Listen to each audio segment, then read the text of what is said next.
Shalom Bapak Ibu Saudara yang kasih Tuhan, apa kabarnya? Saya percaya kita semua dalam keadaan baik. Puji Tuhan kita kembali lagi bertemu dalam ibadah online. Tanpa terasa kita masuk dalam minggu awal di bulan Juni ini. Dan di minggu ini kita juga mempersiapkan diri untuk masuk dalam perjamuan kudus.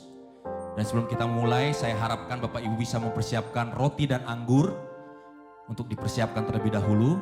Sehingga nanti waktu kita masuk dalam perjamuan kudus, kita bisa melakukannya dengan baik. Baik Bapak Ibu, kita siapkan hati kita untuk memuji, menyembah Dia.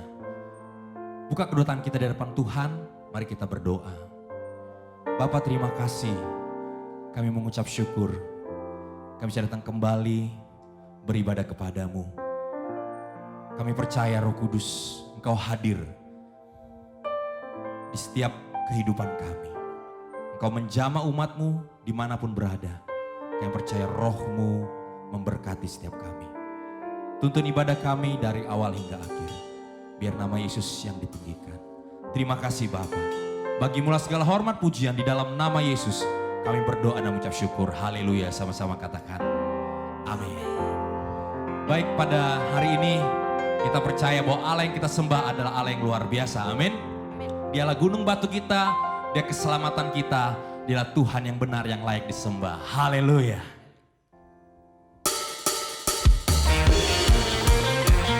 Mari kita bertepuk tangan bersama-sama. Haleluya.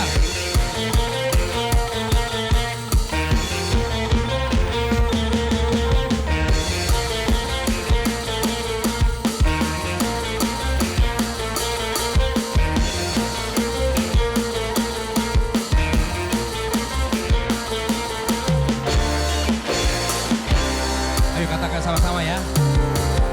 Kau gunung batuku dan kau kota bentengku, tak akan ku ragu. Kau menjamin hidupku, kau keselamatanku dan kau yang membelaku, tak akan ku takut. Kuasa-Mu di dalamku, walau badai menerpa ini, namun tangan-Mu Tuhan mengangkatku tinggi. Kau Tuhan yang benar, tak pernah tinggalkan. Dahulu, sekarang, selamanya, janji-Mu tak berubah. Kau Alfa dan Omega, awal dan akhir. Semesta alam memuja Engkau Tuhan yang benar. Mari bertepuk tangan lebih lagi di hadapannya. Haleluya.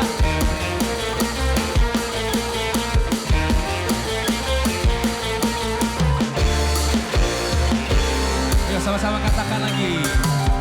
Kau gunung batuku dan kau kota bentengku, tak akan ku ragu. Kau menjamin hidupku, kau keselamatanku dan kau yang membelaku, tak akan ku takut.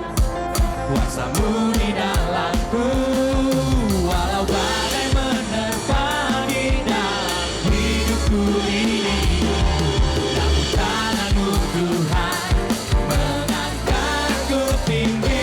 Kau Tuhan yang benar, tak pernah tinggalkan. Dahulu, sekarang, selamanya, janji-Mu tak berubah. Kau Alfa dan Omega, awal dan akhir. Semesta alam memuja Engkau Tuhan yang benar. Kau Tuhan yang benar, Yesus.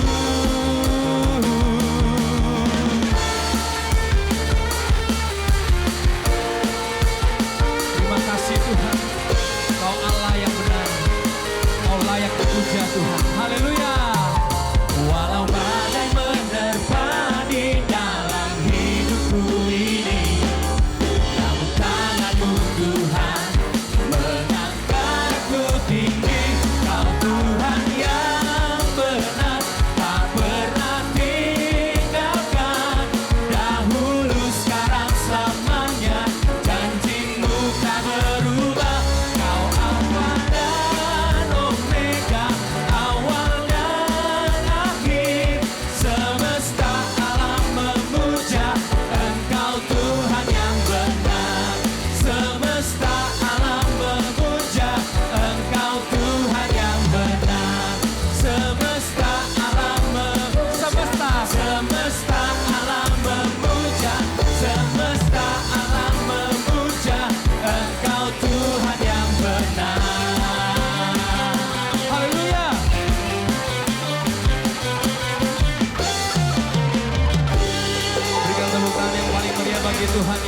Haleluya.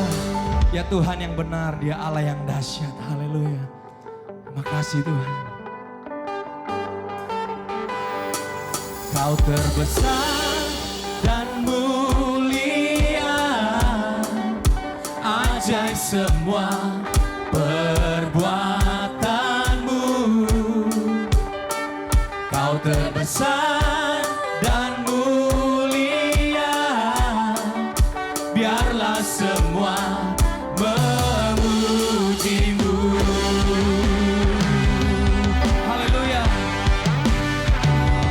Terima kasih Tuhan, Kau luar biasa Tuhan. Oh yeah. Glory, glory bagimu Yesus.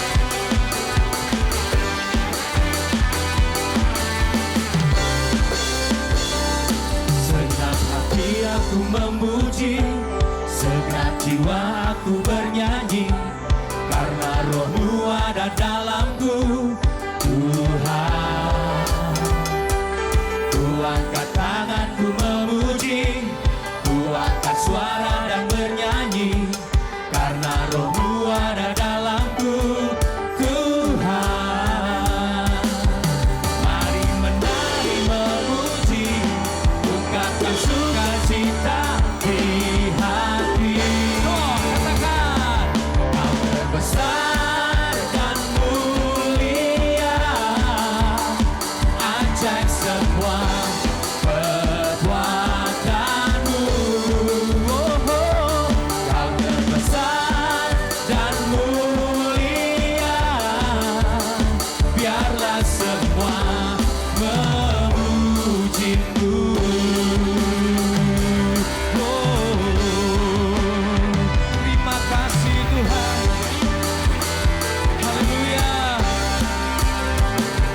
Segenap hati aku memuji, segenap jiwa aku bernyanyi, karena Roh-Mu ada dalamku, Tuhan. Ku angkat tanganku memuji, ku angkat suara dan bernyanyi, karena Roh-Mu ada dalamku, Tuhan. Mari menari memuji, ungkapkan sukacita di hati. Sama-sama katakan, Kau terbesar dan mulia, ajaib semua perbuatanmu. Oh, Kau terbesar dan mulia, biarlah semua memujimu.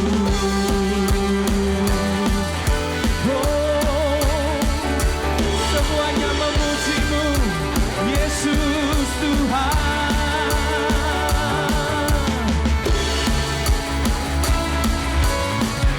Katakan, Kau terbesar dan mulia, ajaib semua perbuatanmu. Kau terbesar dan mulia, biarlah semua memujimu. Oh, Kau terbesar dan mulia, ajaib semua perbuatanmu. Kau terbesar dan mulia, biarlah semua memujimu. Biarlah semua memujimu. Biarlah semua memujimu.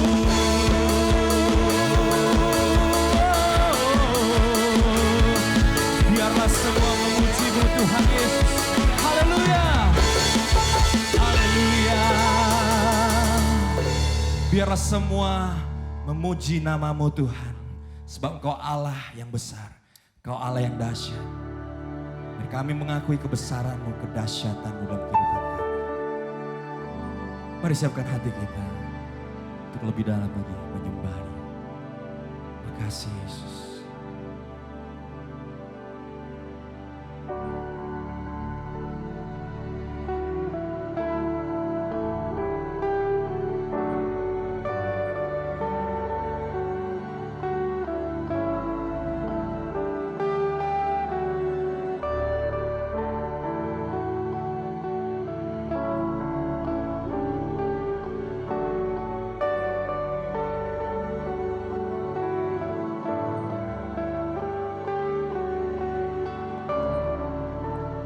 Ajarku berserah,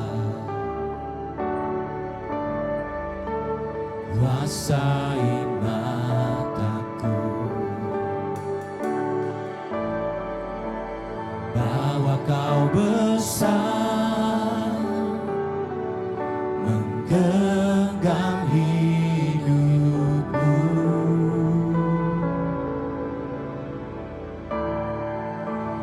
Walau ku berjalan di lembah yang gelap, tenang jiwaku, sebab kau besertaku.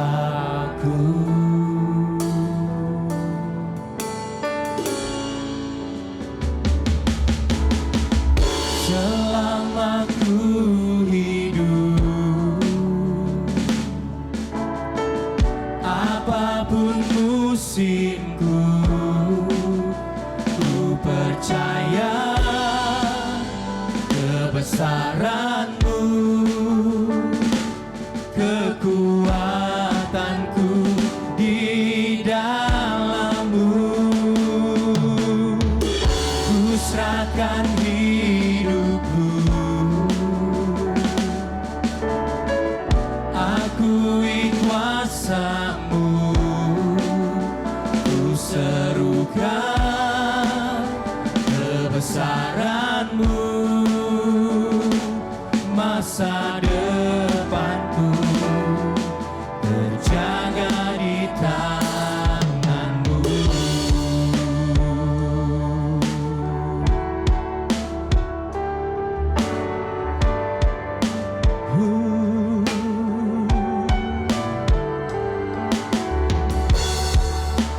Walau ku berjalan di lembah yang gelap, tenang jiwaku, sebab kau besertaku.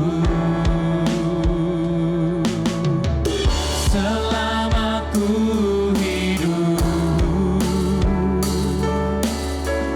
apapun musimku, ku percaya kebesaran-Mu, kekuatanku di dalam-Mu. Ku serahkan hidupku, akui kuasa-Mu, ku serukan kebesaran-Mu, masa depanku terjaga di tangan-Mu.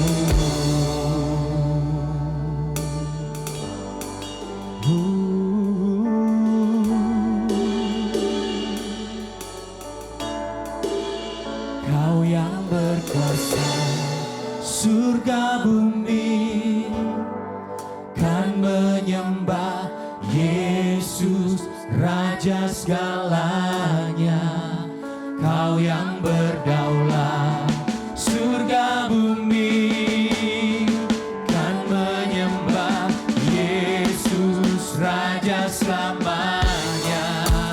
Kau yang berkuasa, surga bumi kan menyembah Yesus, Raja segalanya. Kau yang berdaulat, surga bumi kan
Tuhanku.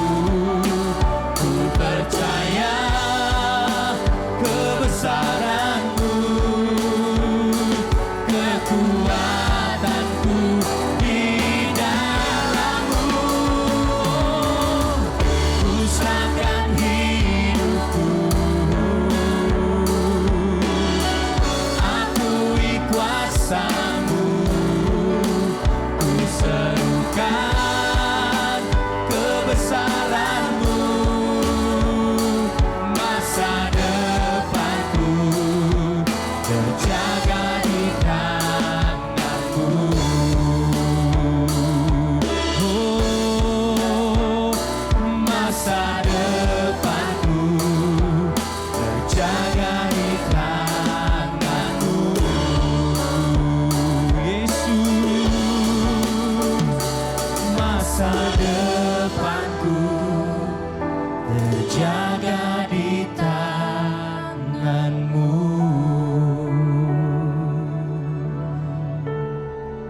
Kita sembah Dia. Dia Allah yang berkuasa, Dia Allah yang berdaulat. Apapun musim hidupmu,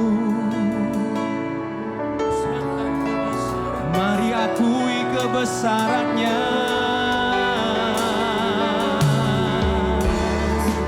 Sebab Dia besar, Dia Allah yang berkuasa. Sembah Dia, Yesus Tuhan yang berkuasa.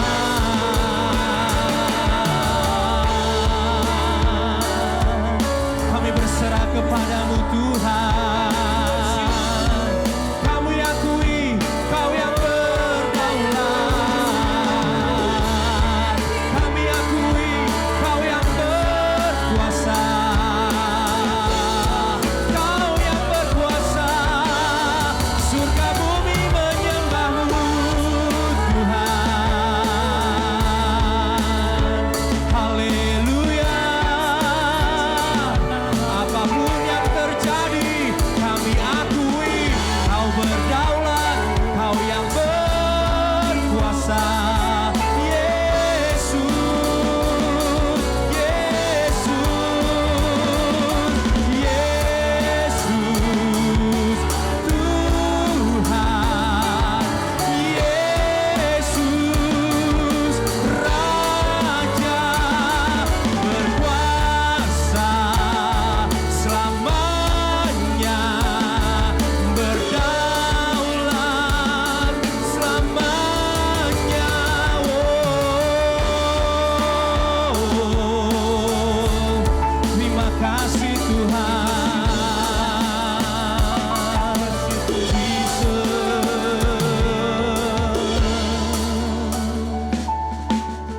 Haleluya. Apapun yang sedang terjadi di bangsa kami, di kota kami, di tengah-tengah umat-Mu, kami mau akui Engkau Allah yang berkuasa, Engkau Allah yang berdaulat, Engkau yang berkuasa, Engkau Allah yang berdaulat. Surga bumi menyembah-Mu Yesus. Tidak ada satu kuasa pun yang sanggup melawan kuasa-Mu Tuhan.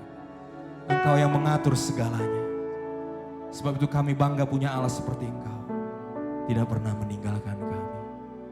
Haleluya Yesus. Haleluya. Selama ku hidup, apapun musimku, mari katakan, ku percaya kebesaran-Mu, kekuatanku di dalam-Mu. Serahkan hidup kita, ku serahkan hidupku, akui kuasa-Mu. Ku serukan kebesaran-Mu, masa depanku terjaga di tangan-Mu.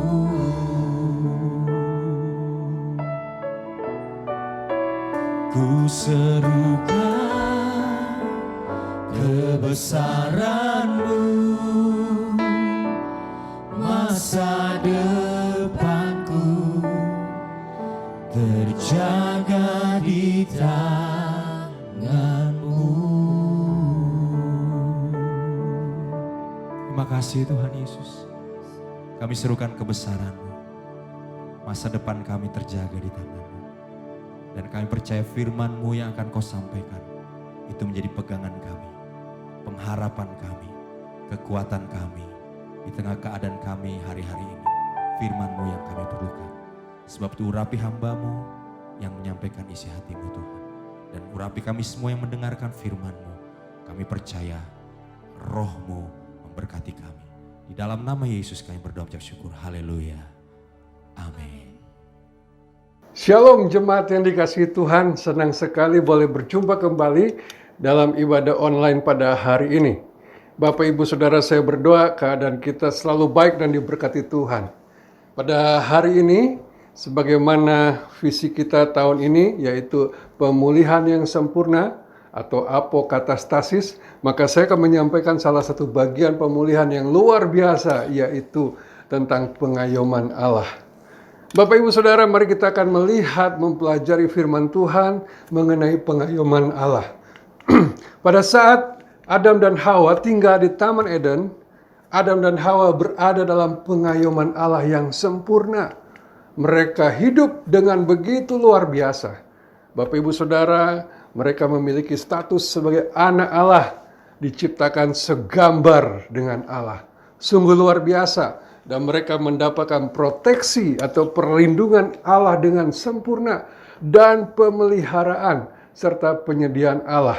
Mereka tidak merasakan kekurangan, mereka tidak pernah mengalami sakit, mereka tidak pernah mengalami susah, dan tidak ada serangan apapun yang bisa menembus pertahanan mereka karena Allah mengayomi mereka. Bapak Ibu Saudara, demikianlah perlindungan Allah dan juga pemeliharaan Allah sempurna atas Adam dan Hawa di Taman Eden. Tetapi ketika mereka mengizinkan ular yang telah dipengaruhi oleh iblis menggoda mereka, maka mereka melakukan apa yang dilarang oleh Tuhan, sehingga mendatangkan dosa kepada kehidupan mereka. Apa itu dosa, saudara? Yang pertama yaitu mereka melanggar perintah Allah. Kemudian mereka memberontak kepada Allah. Dan mereka menyatakan independen dari Allah. Mereka mau hidup di luar pengayoman, di luar proteksi Allah. Mereka ingin independen. Mereka ingin keluar, mereka ingin bebas dari semua lingkup Tuhan yang Tuhan berikan dengan luar biasa. Akibatnya sungguh sangat menyedihkan. Mereka kehilangan semua hal yang sangat dahsyat, yang sangat indah, yang sangat besar dalam kehidupan mereka. Mereka keluar dari pengayoman Allah karena dosa. Satu demi satu hal yang mereka miliki hilang. Mereka kehilangan status sebagai anak. Mereka kehilangan perlindungan Allah. Mereka kehilangan pemeliharaan Allah. Apa yang mereka nikmati selama mereka ada di Taman Eden, semua itu tidak ada lagi. Semua itu mereka tinggalkan karena dosa. Saudara, sungguh sangat menyedihkan. Sejak saat itu hidup mereka sangat rentan, sangat menderita, dan sangat susah. Kenapa? Karena tidak ada lagi yang menjaga, melindungi, dan memelihara mereka. Mereka harus berusaha dan berjuang sendiri dalam kehidupan. Bahkan firman Tuhan berkata dalam Kejadian 3 ayat 19, dengan berpeluh engkau akan mencari makananmu sampai engkau kembali lagi menjadi tanah. Karena dari situlah engkau diambil. Sebab engkau debu dan engkau akan kembali menjadi debu. Saudara sekalian, sungguh sangat tragis apa yang dialami oleh Adam dan Hawa ketika mereka karena dosa harus keluar dari Taman Eden. Sejak saat itu kehidupan menjadi berat, menyedihkan dan sangat penuh penderitaan. Karena apa saudara? Karena dulunya mereka mendapat semua penyediaan Allah, sekarang mereka harus berusaha sendiri. Dengan berpeluh, berkeringat, berjuang keras, mereka baru bisa dapat makan. Sebelumnya mereka hidup dalam pemeliharaan. Apa saja mereka miliki, apa saja yang mereka mau makan, mereka tinggal makan. Tanpa bekerja, tanpa membayar. Dan mereka juga terproteksi. Tapi keluar dari Taman Eden, serangan iblis, serangan demi serangan, penyakit, penderitaan, kesusahan, kutuk, hukuman, dan segala hal yang jahat tidak lagi bisa mereka hindari. Sungguh menyedihkan. Nah, Bapak Ibu Saudara, bisa bayangkan betapa sangat mengerikannya kehidupan sejak saat itu. Tetapi kita bersyukur Anak Allah yaitu Yesus Kristus, Dia datang ke dunia untuk membereskan semua itu. Dan Dia memberikan sebuah kisah yang sangat indah yang Dia sampaikan dalam kitab Lukas 15 ayat 11 sampai 24. Tentunya kita sudah sering mendengar kisah ini, yaitu kisah tentang anak yang terhilang. Saya akan bacakan saudara dari ayat 11 sampai 24. Yesus berkata lagi, ada seorang mempunyai 2 anak laki-laki. Kata yang bungsu kepada ayahnya, Bapa, berikanlah kepadaku bagian harta milik kita yang menjadi hakku. Lalu ayahnya membagi-bagikan harta kekayaan itu di antara mereka. Beberapa hari kemudian, anak bungsu itu menjual seluruh bagiannya itu, lalu pergi ke negeri yang jauh. Di sana ia memboroskan harta miliknya itu dengan hidup berfoya-foya. Setelah dihabiskannya semuanya, timbullah bencana kelaparan dalam negeri itu dan ia pun mulai melarat. Lalu ia pergi dan bekerja pada seorang majikan di negeri itu.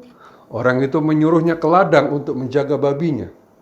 Lalu ia ingin mengisi perutnya dengan ampas yang menjadi makanan babi itu. Tetapi tidak seorang pun yang memberikannya kepadanya. Lalu ia menyadari keadaannya, katanya, betapa banyaknya orang upahan bapakku yang berlimpah-limpah makanannya. Tetapi aku di sini mati kelaparan. Aku akan bangkit dan pergi kepada bapakku dan berkata kepadanya, Bapa, aku telah berdosa terhadap sorga dan terhadap Bapa. Aku tidak layak lagi disebutkan anak Bapa. Jadikanlah aku sebagai salah seorang upahan Bapa. Maka bangkitlah ia dan pergi kepada bapaknya. Ketika ia masih jauh, ayahnya telah melihatnya. Lalu tergeraklah hatinya oleh belas kasihan. Ayahnya itu berlari mendapatkan dia lalu merangkul dan mencium dia. Kata anak itu kepadanya, Bapa, aku telah berdosa terhadap sorga dan terhadap Bapa. Aku tidak layak lagi disebutkan anak Bapa. Tetapi ayahnya itu berkata kepada hamba-hambanya, lekaslah bawa kemari jubah yang terbaik, pakaikanlah itu kepadanya, dan kenakanlah cincin pada jarinya, dan sepatu pada kakinya. Dan ambillah anak lembu tambun itu, sembelihlah ia, dan marilah kita makan dan bersuka cita. Sebab anakku ini telah mati dan menjadi hidup kembali. Ia telah hilang dan didapat kembali. Maka mulailah mereka bersukaria. Oh haleluya. Kisah yang sangat luar biasa. Kisah yang sangat indah. Yang datang dari mulut Tuhan sendiri. Bapak Ibu Saudara, di sini kita mengetahui betapa prihatinnya hati Allah melihat manusia yang telah kehilangan pengayoman, proteksi, kehilangan segala-galanya karena dosa. Karena itu ketika Tuhan Yesus datang ke dunia, Dia meyakinkan kepada kita, Dia memberitakan kepada umat manusia, aku mengerti masalahmu, aku mengerti apa yang kalian alami. Sungguh sangat menyedihkan. Dan aku datang untuk membereskan itu. Aku datang untuk memulihkan semuanya. Wow, luar biasa. Karena itu mari kita perhatikan cerita ini, saudara. Tuhan Yesus sedang memberikan satu perumpamaan tentang kehidupan manusia. Siapakah anak bungsu itu? Anak bungsu itu adalah kita, orang-orang berdosa. Dia meminta warisannya kepada bapaknya, sementara bapaknya masih hidup. Sebuah permintaan yang kurang ajar. Orang tuanya masih ada, dia sudah meminta warisannya. Kenapa dia minta warisan itu, saudara? Karena ia ingin hidup independen. Dia ingin hidup keluar dari pengayoman dan pemeliharaan bapaknya. Dia nggak mau lagi hidup di bawah kasih, pemeliharaan, dan pengayoman. Dan juga tidak mau lagi hidup di bawah arahan, di bawah nilai-nilai yang bapaknya berikan. Aku mau merdeka, aku mau bebas melakukan segala-galanya. Karena itu dia mau meminta hartanya itu yang menjadi bagiannya, dan kemudian dia keluar dari rumah. Dia pergi ke negeri yang jauh. Untuk apa, saudara? Dia mau hidup semaunya. Dia mau hidup di luar kendali dari bapaknya dan arahan bapaknya, dari nilai-nilai bapaknya. Aku nggak mau lagi ada di bawah pengaruh bapakku. Aku nggak mau terbelenggu lagi oleh nilai-nilainya, nasihat-nasihatnya, perintah-perintahnya. Aku mau bebas.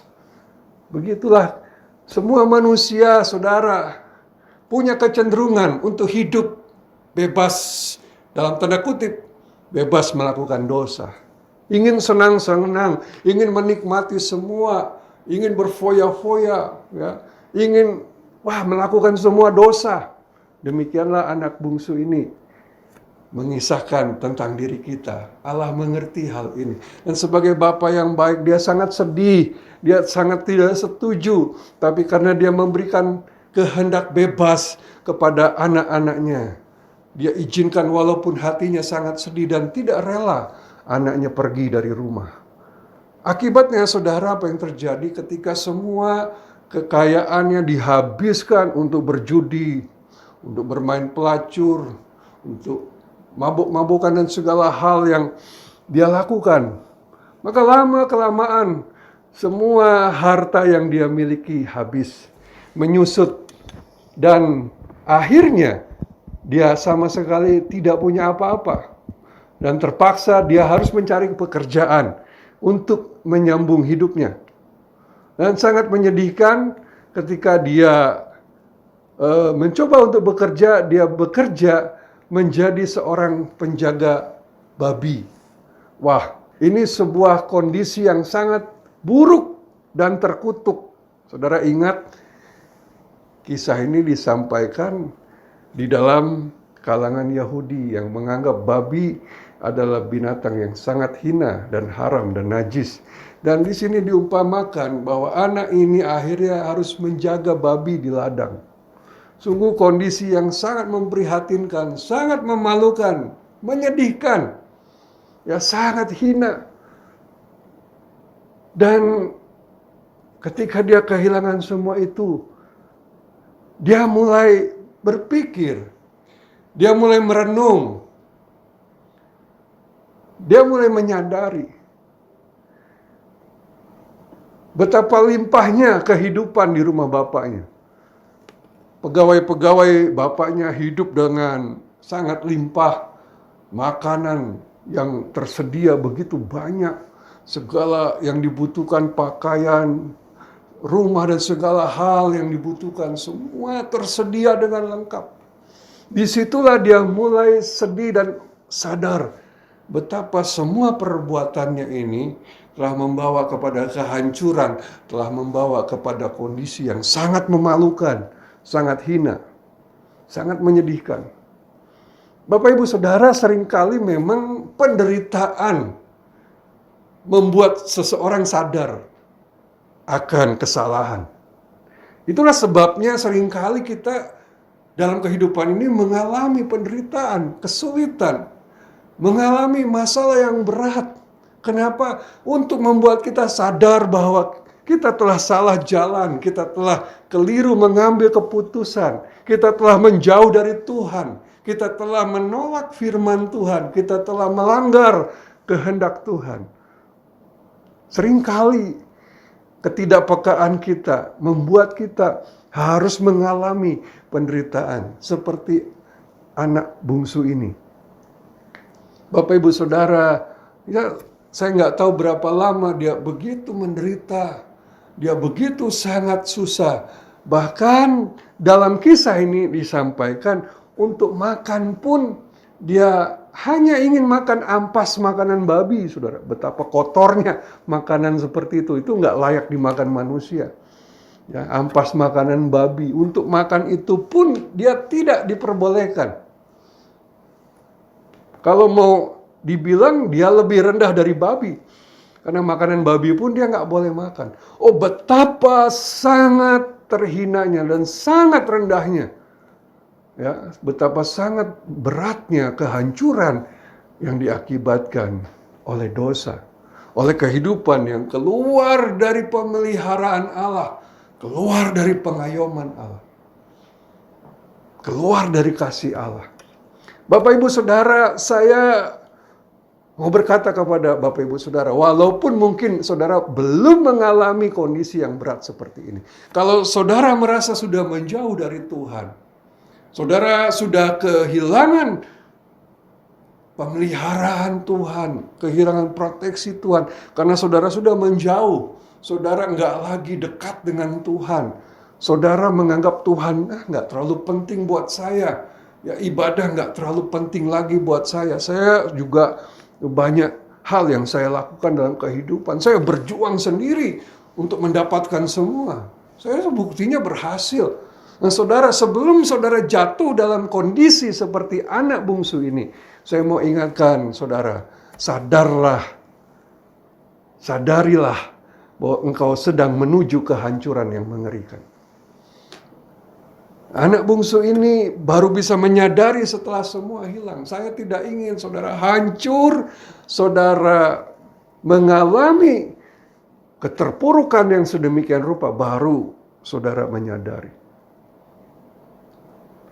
Dan anak bungsu ini dalam perenungannya, dia sangat menyadari dan sedih, kenapa hidupku seperti ini. Nah saudara, kemudian apa yang terjadi? Dia merasakan betapa miskinnya dia, betapa menderitanya dia. Untuk makan pun dia tidak punya apa-apa. Untuk kebutuhan dia tidak punya apa-apa. Ini memberikan gambaran bahwa ketika kita keluar dari kasih Allah, keluar dari pengayoman Allah, keluar dari pemeliharaan Allah, apa yang terjadi? Maka engkau akan mengalami kemiskinan. Mungkin bukan kemiskinan secara harta. Mungkin engkau masih punya semua. Engkau masih punya harta, engkau masih punya segala-galanya dengan limpah. Mungkin kemiskinan ini dalam rohmu, dalam batinmu. Engkau nggak lagi rasakan damai sejahtera. Engkau nggak lagi rasakan sukacita. Engkau nggak rasakan lagi kedekatan dengan Tuhan. Engkau merasakan hatimu gersang, kering. Hatimu hampa. Hatimu begitu miskin. Ya, menderita, stres, depresi karena tekanan yang begitu berat, karena begitu banyak serangan-serangan, begitu banyak penderitaan. Maka kondisi kita sama seperti anak bungsu tadi. Dan dengan gontai, dengan tertatih-tatih, dia berjalan pulang, saudara. Saya yakin kondisinya sangat menyedihkan. Dengan tubuh yang sangat kurus, kotor, bau. Berjalan sedemikian jauh. Saya yakin dia mungkin ya sering terjatuh. Karena udah gak tahan lagi, begitu lemahnya tubuhnya. Dan ketika ia masih jauh, dalam ayat 22 dikatakan, ayahnya telah melihatnya. Menarik sekali Bapak Ibu. Ternyata bapaknya selalu menantikan anaknya ini. Bapaknya bukan orang sembarangan. Bapaknya orang yang sangat kaya. Mungkin juga dia seorang raja. Ketika dia ditinggalkan anaknya setiap hari, mungkin di kastilnya, di rumahnya yang begitu tinggi megah, dia terus memandang di kejauhan apakah anaknya pulang. Pada saat dia melihat ada satu titik kecil yang sedang berjalan dengan gontai, dan semakin lama semakin jelas dia melihat itu sosok anaknya, maka tergeraklah hatinya oleh belas kasihan. Dia segera berlari mendapatkan anak itu, lalu merangkul dan mencium dia. Wah, luar biasa. Bapak, Ibu, Saudara, respon Bapak ini sangat luar biasa. Sangat di luar dugaan. Saya berpikir pasti anak ini merasa sangat malu, sangat tertolak. Ya, dia takut sekali bapaknya akan mungkin menghukum dia, memarahi dia, mengusir dia mungkin. Karena itu dia sudah siapkan hati untuk berkata, Bapak, aku sudah bersalah kepada Bapak dan kepada sorga. Aku nggak layak disebut anak Bapak. Jadikan aku hamba-hambamu saja. Salah satu dari hambamu saja. Aku begitu kotor, begitu hina, begitu banyak kesalahan. Tapi respon Bapak luar biasa. Dia berlari dengan penuh kasih, dengan air mata yang berderai. Karena tergerak oleh belas kasihan melihat anak yang sangat dia kasih. Dia berlari. Mungkin dia berseru, anakku. Wah, luar biasa Bapak Ibu Saudara. Nah, anak ini udah gak kuat berjalan. Bapak ini memeluk anak ini, menciuminya. Anak yang kotor, bau, penuh dosa, penuh kesalahan.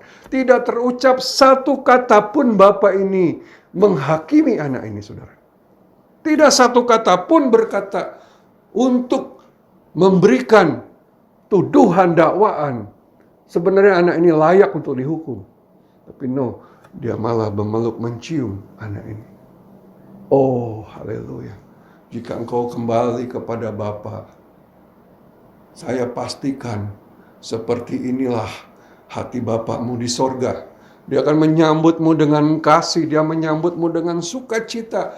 Dia berbelas kasihan kepadamu. Tidak ada penolakan, penghakiman sedikit pun sebesar apapun dosamu kepadanya. Dan anak ini dipeluk, dicium. Pemulihan terjadi. Pemulihan apa, Saudara? Anak ini kembali kepada kasih Bapa. Kembali kepada pelukan Bapa. Dan kembali kepada pengayoman Bapa. Oh, haleluya. Saudara, ketika kita berbalik kepada Tuhan, percayalah, pemulihan akan terjadi dalam kehidupanmu. Anak bungsu ini mendapatkan kembali semua yang telah hilang, yang telah terampas oleh dosa. Dalam ayat 22 dikatakan begini. Tetapi ayah itu berkata kepadanya, kepada hamba-hambanya, lekaslah bawa kemari jubah yang terbaik, pakaikanlah itu kepadanya dan kenakanlah cincin pada jarinya dan sepatu pada kakinya. Oh, haleluya. Bapak, Ibu, Saudara, ayah ini bukan cuma sekedar memeluk, mencium anaknya dan menerima anaknya dengan baik. Bukan sekedar kasih Bapa dipulihkan kepada anak ini. Tapi dia lakukan lebih dahsyat lagi. Dia bawa anaknya ini dan dia berseru kepada hamba-hambanya, pada pelayan-pelayannya. Cepat bawa jubah yang terbaik. Jubah yang terbaik, yang paling bagus. Bawa juga cincin. Bawa juga sepatu yang terbaik. Ayo kenakan pada anak ini. Pembantunya, pegawai-pegawainya segera, ya.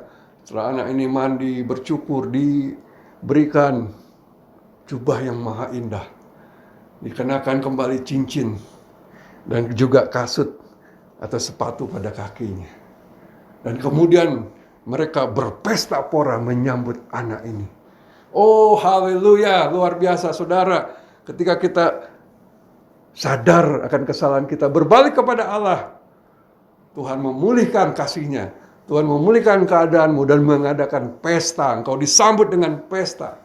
Luar biasa. Karena Tuhan begitu senang anaknya yang dulu telah hilang, anak yang telah mati, telah hidup kembali. Bapak, Ibu, Saudara, kita akan melihat apa pengertian dari jubah yang diberikan kepada anak ini. Dalam Alkitab kalau kita baca banyak sekali kata jubah. Dan setiap kali jubah disebutkan, biasanya mengacu kepada satu jabatan atau status. Ada jubah raja, ada jubah yang dipakai oleh tentara, ada jubah yang dipakai pengemis. Jadi jubah itu menunjukkan tentang jabatan atau status seseorang. Ketika anak ini kembali kepada bapaknya, maka statusnya dipulihkan, saudara. Statusnya dikembalikan. Jabatannya dikembalikan. Dulu dia sebagai seorang pangeran, maka dia kembali menjadi seorang pangeran. Anak kesayangan Bapa. Oh saudara, kalau engkau berbalik kepada Tuhan, maka statusmu dipulihkan. Engkau menjadi anak Allah, anak raja yang luar biasa. Itulah gambaran dari jubah. Nah, kita lihat apa yang dimaksud dengan cincin. Saya yakin sekali cincin ini bukan sembarang cincin. Ini bicara cincin kerajaan. Zaman dulu semua raja punya cincin yang di bagian atasnya itu ada lambang, emblem, lambang kerajaan. Ya, para raja, para bangsawan biasanya menggunakan ini. Untuk apa? Untuk memberi materai. Jadi kalau mereka menulis surat, mereka memeteraikan dengan cincin itu sebagai tanda bahwa ini yang menulis adalah raja. Yang mengambil keputusan adalah orang tersebut, orang penting tersebut. Entah dia Perdana Menteri, ya, entah dia bangsawan. Cincin materai ini bicara apa? Otoritas. Kalau sudah ditulis, ya, kemudian dimaterai oleh cincin itu, maka itu keputusan yang kuat, berotoritas dan tidak bisa diganti.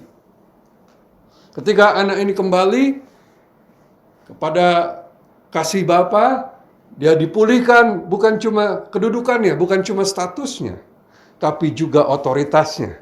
Dia kembali menjadi anak Allah yang penuh dengan kuasa. Saudara, kalau kita berbalik kepada Tuhan, otoritas yang Allah berikan akan dikembalikan kepada kita. Otoritas yang diberikan pada Adam dan Hawa untuk berkuasa atas segala-galanya di muka bumi ini dikembalikan kepada kita. Dulu kita menjadi korban masalah, korban penyakit, korban kesulitan, korban kemiskinan, korban segala hal yang ada di dunia. Tapi ketika engkau berbalik kepada Allah, pemulihan terjadi. Engkau diberikan cincin, otoritas. Engkau punya kuasa atas apapun di muka bumi ini. Engkau tidak menjadi korban. Engkau malah menjadi penentu keadaan. Luar biasa. Nah, yang terakhir, apa yang dimaksud dengan sepatu atau kasut? Saudara, zaman dulu kasut, ya, sepatu ini punya arti identitas. Kalau kita baca kitab Rut pasal 4 ayat 7, ya, transaksi jual beli disahkan dengan cara dia menyerahkan sebelah sepatu seseorang kepada orang yang menjual barang tersebut. Misalnya beli tanah, ya, lahan yang luas atau beli rumah, mereka mengesahkannya dengan memberikan sepatu sebelah gitu ya, sebelah cuma satu. Jadi yang satu dibawa pulang, yang satu dikasihkan pada orang tersebut sebagai tanda sah saya sudah beli ini. Ya, ada bukti. Kalau sekarang mungkin sertifikat ya. Kalau dulu kasut atau sepatu. Jadi bicara tentang identitas orang yang sah membeli. Ada buktinya, yaitu kasut yang diberikan. Nah, saudara, ketika anak bungsu ini dipulihkan keadaannya, maka identitasnya pun dipulihkan. Dia kembali menjadi anak Allah.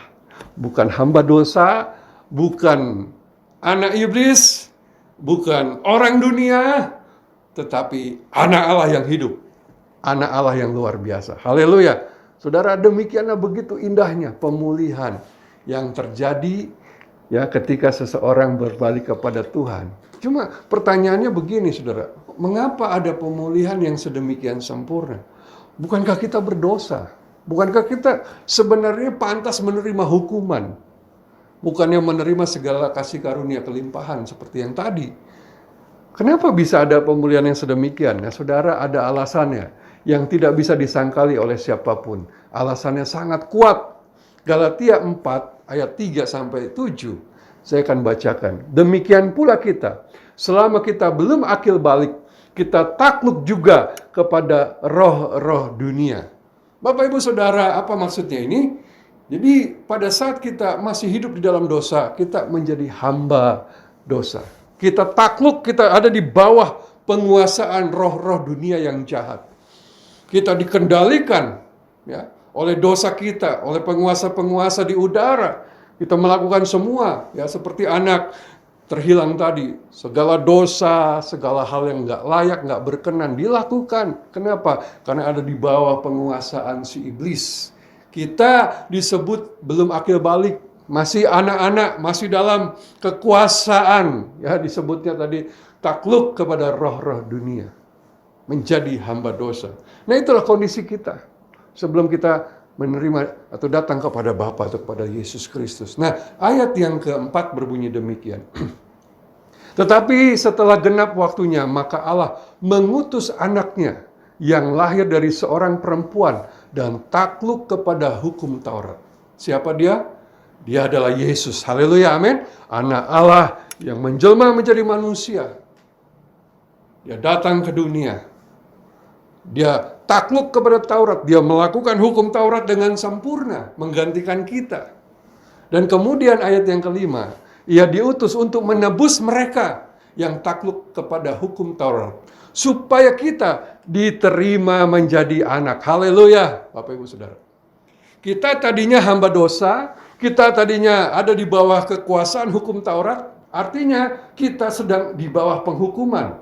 Karena kita selalu gagal melakukan hukum Taurat. Kita ada di bawah dakwaan, hukuman, yaitu hukum Taurat. Kita ada di bawah penguasaan iblis dan kuasa roh-roh jahat. Tapi Yesus datang, saudara, menebus kita, membayar kita dengan darahnya, dengan kematian yang di kayu salib. Sehingga kita tidak lagi ada di bawah hukum Taurat, kita tidak ada lagi di bawah penguasaan iblis. Kita keluar dari pengaruh mereka, kita keluar dari himpitan, dari perbudakan mereka. Kita dijadikan anak karena kita sudah ditebus. Puji Tuhan, haleluya. Itulah yang Tuhan Yesus lakukan. Sehingga kita merdeka, saudara. Sehingga kita bebas dari hukum Taurat. Sehingga kita bebas dari penguasaan si jahat. Dan dikatakan begini ayat 6. Kita bukan cuma dibebaskan, dikatakan ayat ke-6. Dan karena kamu adalah anak, maka Allah telah menyuruh roh anaknya ke dalam hati kita yang berseru, ya Aba, ya Bapa. Jadi kamu bukan lagi hamba, melainkan anak. Jikalau kamu anak, maka kamu juga adalah ahli-ahli waris oleh Allah. Oh, puji Tuhan, haleluya. Bapak Ibu Saudara, setelah kita ditebus, dimerdekakan, kita dijadikan anak. Pada saat kita menerima Yesus, percaya kepada Yesus, Dia yang telah mati dan bangkit untuk menebus kita, maka roh Allah diberikan kepada hati kita. Dan oleh roh itu kita menyebut Allah sebagai Bapa kita. Puji Tuhan, kita kembali kepada kasih Bapa. Oh, haleluya. Dan ketika kita kembali kepada kasih Bapa, kita mendapatkan warisan. Semua pemulihan yang tadi terjadi, kita dijadikan anak, maka kita adalah ahli waris. Kita dimahkotai kembali oleh Allah untuk menjadi pangerannya, menjadi putra yang terkasih darinya. Haleluya, puji Tuhan. Sejak saat itu, saudara, hidupmu tidak akan sama lagi. Hidupmu menjadi penuh dengan kuasa, penuh dengan kasih Allah, pengayoman Allah, pemeliharaan Allah, proteksi Allah. Bahkan kau punya otoritas yang luar biasa. Haleluya, puji Tuhan. Hari ini saya undang Bapak Ibu Saudara yang belum percaya kepada Yesus untuk datang kepada Tuhan. Datang kepada Bapa. Apapun dosamu, apapun kesalahanmu, datang. Dia akan berlari kepadamu, memelukmu dan memulihkan engkau dengan sempurna. Haleluya, puji Tuhan. Maka engkau akan berkuasa kembali. Karena Bapakmu adalah Raja. Ketika engkau kembali, kau diangkat kembali menjadi pangeran. Identitasmu dikembalikan. Statusmu, jabatanmu dikembalikan. Otoritasmu dikembalikan. Engkau menjadi orang yang luar biasa. Haleluya. Demikian firman Tuhan. Saya berdoa kiranya ini memberkati kita semua. Sehingga saudara hidup berkemenangan, tidak takut menghadapi tantangan apapun. Karena engkau bukan lagi manusia biasa. Engkau adalah anak Allah yang hidup. Haleluya. Bapak Ibu Saudara, demikian firman Tuhan. Dan kita akan masuk dalam perjamuan kudus, di mana kita akan mengingat, mengenang pengorbanan Yesus seperti yang saya sudah sampaikan tadi. Mari kita ambil hosti atau roti atau apa saja yang bisa saudara pakai untuk perjamuan kudus, dan kita mengambil anggur, atau kalau saudara di rumah tidak ada anggur, saudara bisa pakai sirup, ya, teh atau susu atau apapun yang bisa saudara pakai untuk perjamuan. Kita akan masuk dalam perjamuan. Oh haleluya. Mari kita berdoa. Bapa, kami mengucap syukur. Sungguh indah firman-Mu pada hari ini. Membuat kami sadar betapa Engkau sangat mencintai kami. Dan Engkau rindu kepada kami. Setiap hari mata-Mu memandang kepada kami.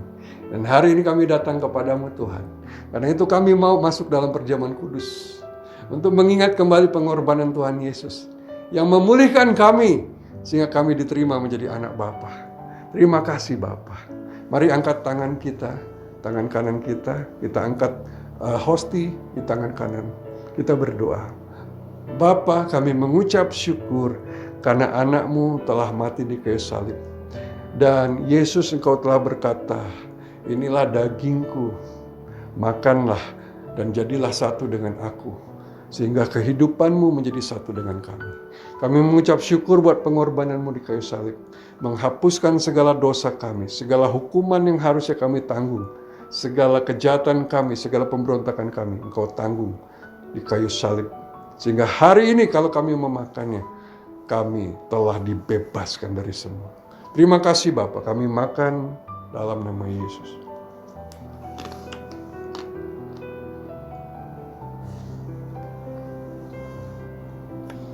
Mari angkat cawan di tangan kanan. Terima kasih Tuhan Yesus. Darah-Mu tercurah, darah anak domba yang mahal, yang tidak ternilai, yang membeli kami dengan harga yang sangat mahal dan tidak bisa ditolak oleh iblis, oleh dosa, oleh dunia ini.